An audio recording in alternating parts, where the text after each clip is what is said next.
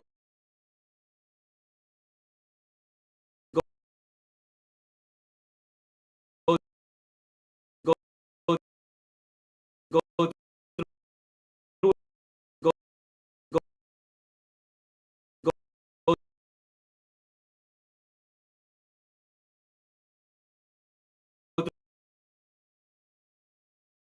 go go go go through it go go go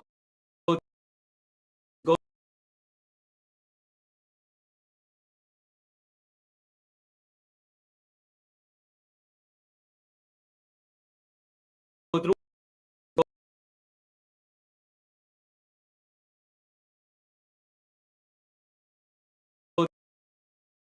go go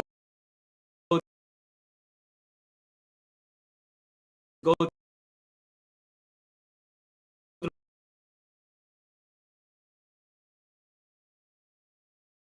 through it go